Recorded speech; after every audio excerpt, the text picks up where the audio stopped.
Analysis of Comparative Science by Monica Gamez. So we'll be covering different topics in forensic comparative science, such as objectivity versus subjectivity, three types of logic, form and pattern, natural versus unnatural, expert judgment, and finally levels of detail. What is comparative science? Forensic comparative science is a way to apply the experiences and understandings of the science world to the analysis of an image, impression, or object to determine the source of said image, impression, or object.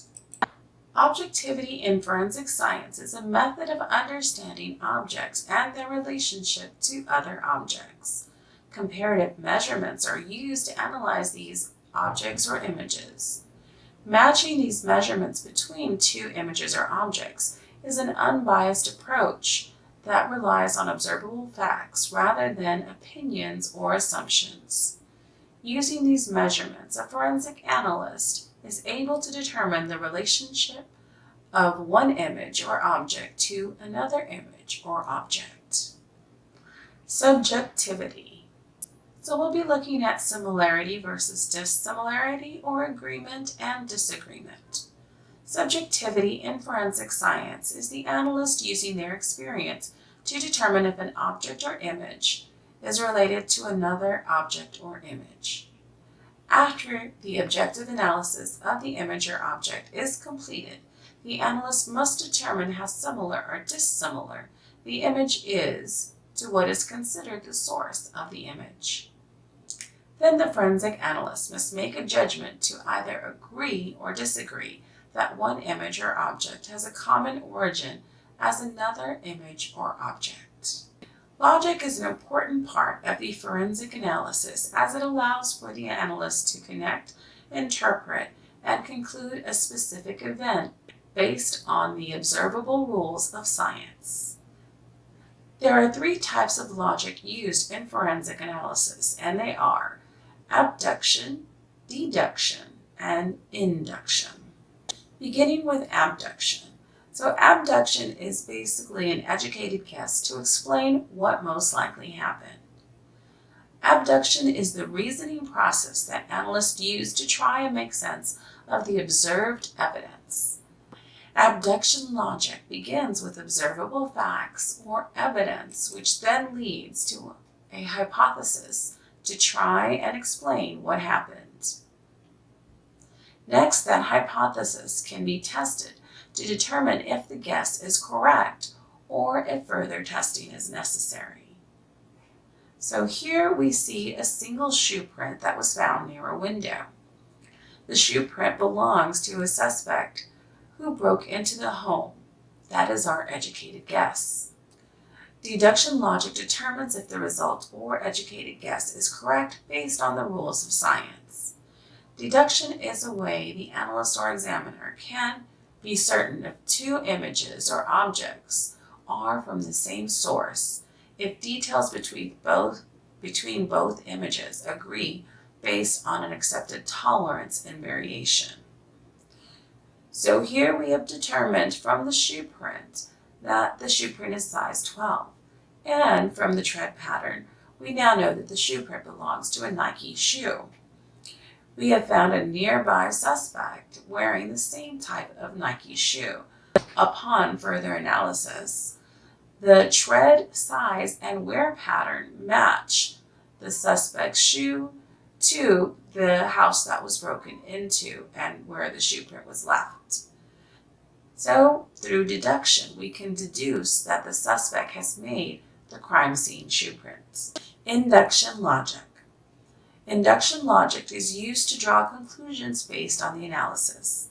Induction allows the forensic analyst to use the examination of the image or object and link that analysis to a conclusion or help establish a connection.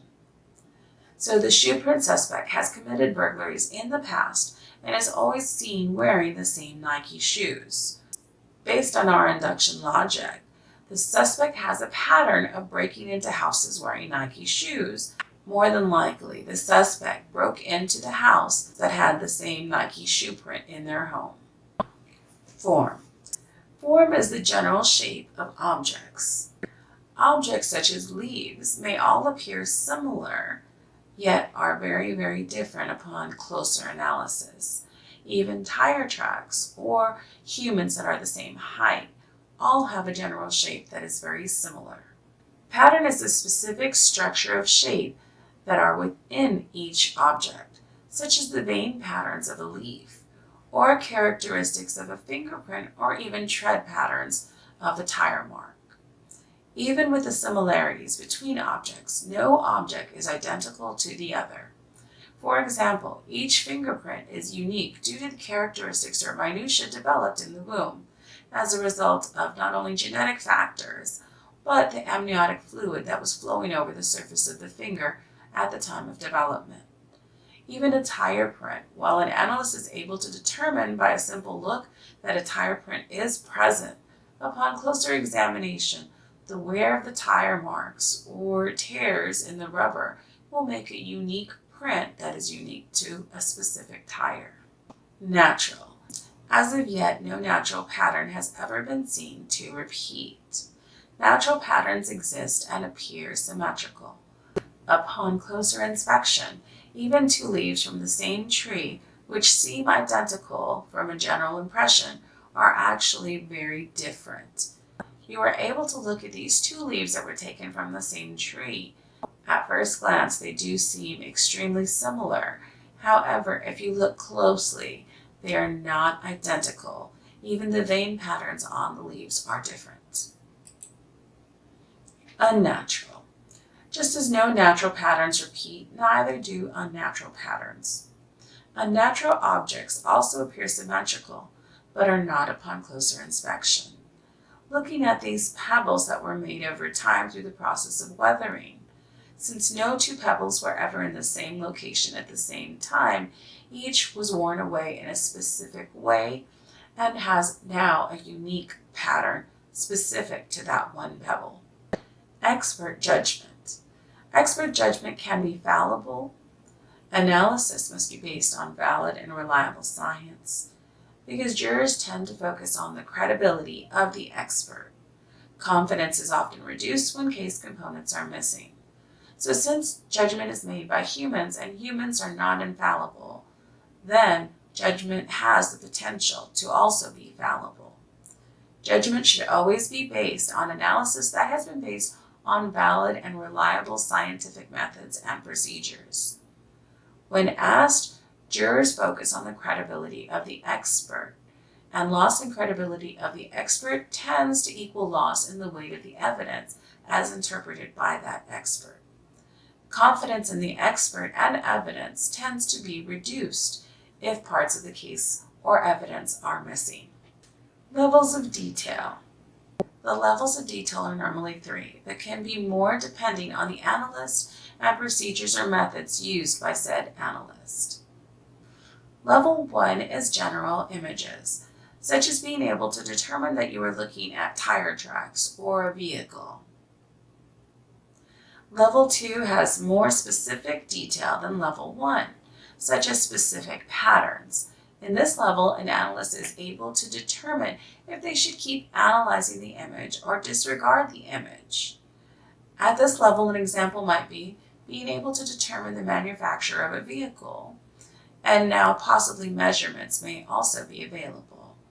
So if we're looking for a vehicle that is a pickup truck, and we see that the truck that's being observed has a shorter wheelbase than the one we need to, we can disregard the image and move on to a secondary image or a different image to determine one that matches the source.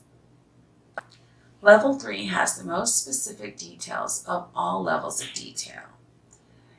If, for example, we were looking at a car, an analyst might now be able to see specific scratches or dents on a part of that car, making that image now unique enough to take measurement and determine that the image matches that of the source image that the analyst was comparing to.